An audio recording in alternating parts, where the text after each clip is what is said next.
Welcome to Flo's German Kitchen. I'm Flo, this is my kitchen, and I show you how to cook the German way. And today I'm making a challenge. The most successful video on this channel so far is my video about Wiener Schnitzel, Wiener Schnitzel, with more than 50,000 views. And today I'm gonna challenge that.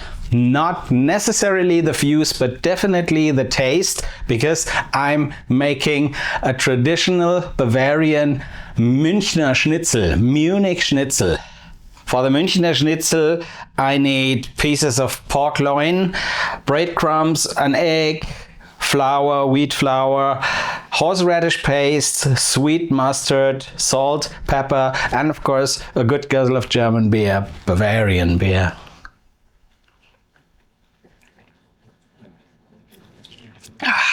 Wunderbar. Let's start with the schnitzel. Now you can see this looks a bit poor. Usually when I buy pork loin, I buy it in the whole piece and then I can cut it myself. I couldn't get this today. Usually I make the butterfly cut. That makes the piece twice as big. I cut it a little thicker than that, so I can whack the schnitzels to a good size, but that's not a problem. It's just smaller and more of them. I start with whacking the schnitzel, and the first difference to the Vienna Schnitzel is that you will only pat it softly with the serrated side of the schnitzel hammer, and then take the other side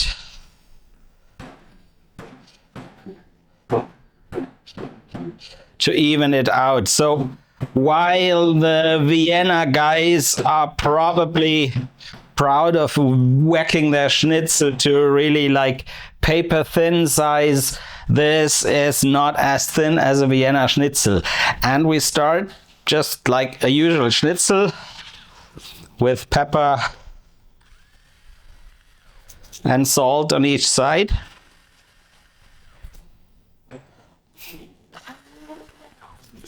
And now comes what makes this the Munich Schnitzel. And this is the mixture of a horseradish paste and sweet Bavarian mustard. And this is under the surface of the breading. And this is the one thing that actually makes this a Munich Schnitzel. That doesn't seem to appear very spectacular, the difference, but later on you will find out.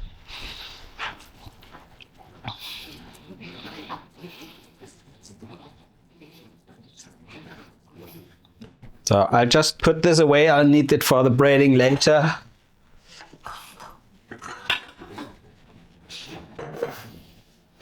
And set these aside.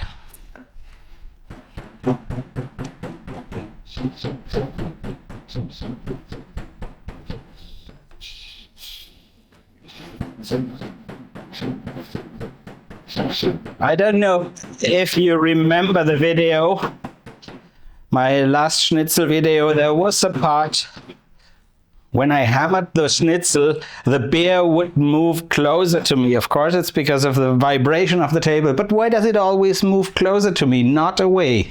Because I love it.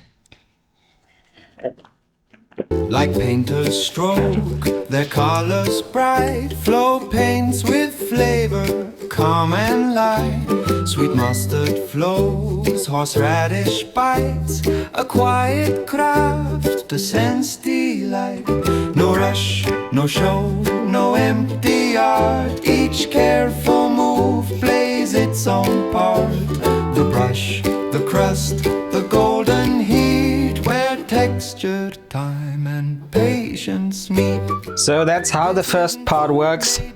You don't have to watch me doing that for another couple of schnitzels. I'll just finish it and see you in a couple of minutes. This is a good time for you to like this video, to subscribe to my channel and to support me. It doesn't cost you anything, but it helps YouTube to show that this is good content, show it to more people and make this channel grow. Let's make this together. While the oil is heating up, I start to prepare the breading. Due to my limited space here, I'll have to figure out how to do that. First is the standard wheat flour, second is the egg, and here comes another difference between the Munich Schnitzel and the Vienna Schnitzel.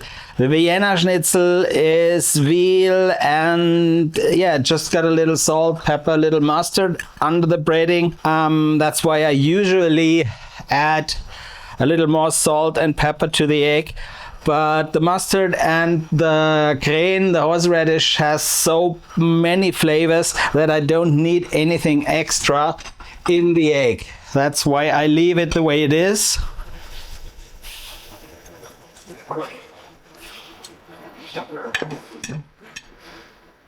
And of course, we need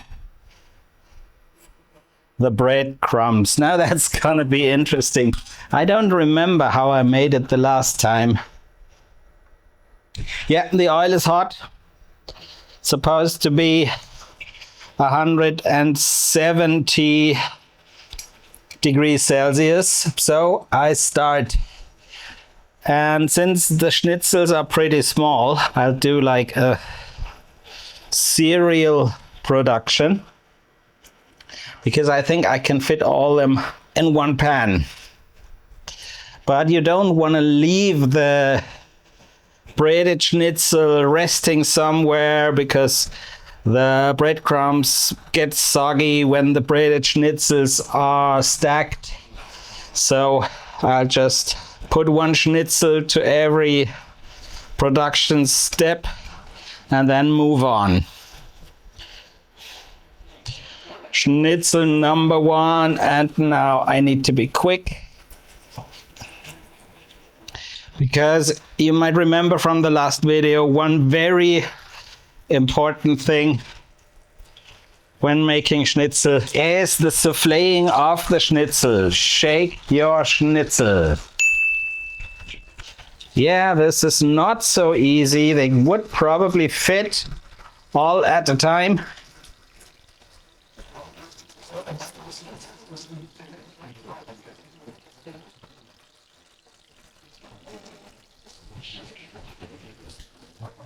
I think these two are ready on one. Yeah, just look at the color. This is exactly what you want. And now again, shake your schnitzel.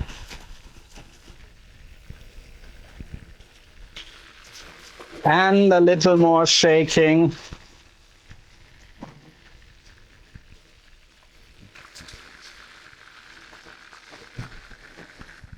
Now the history of the Munich Schnitzel is one of a, let's say, hidden treasure, because it used to be for the, let's say, the craftsmen in the good traditional Bavarian Wirtshaus. They would go and have their Munich Schnitzel there. And then over time, the Vienna Schnitzel became more fashionable. Because yeah, it was veal, it was a bit of a, it was that thin, flat schnitzel. And by many people, it was considered a bit more sophisticated, a bit more elite, whatever. And so in many Bavarian restaurants, the Munich Schnitzel was replaced by the Vienna Schnitzel. And only maybe 10, 15 years ago, some restaurants would start to remember their traditional recipes, their more rustic flavors, and suddenly, in more and more restaurants, the Münchner Schnitzel appeared on the menus again. And here you can see why I usually prefer to just make one schnitzel at a time, because you will have crumbs in the oil, and those crumbs will start burning on the surface of the schnitzel. And this is just not as beautiful as it can be. That's why I usually make one schnitzel at a time. Traditionally, with the Munich Schnitzel, we serve a good Bavarian potato salad. And since these schnitzel are so small, I just treat myself to 2 of them. And I always like some green stuff on it. Another difference to the Vienna Schnitzel is that with a Munich Schnitzel, you don't serve lemon or anything on top, just like it is some potato salad. Here we got it, the Münchner Schnitzel. It looks like a schnitzel, but the magic really comes with the taste.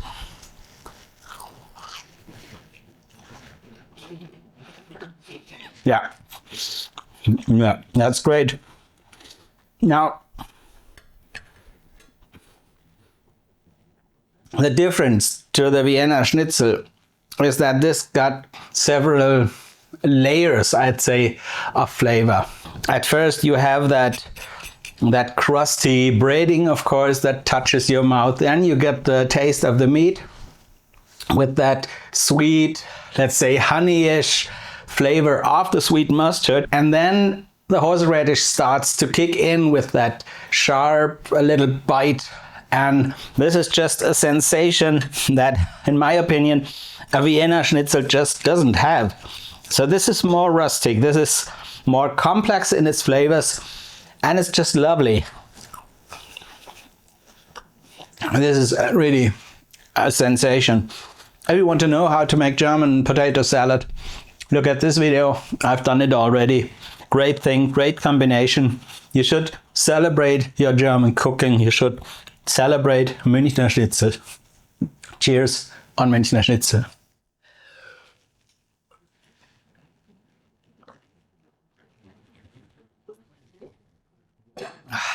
Wunderbar.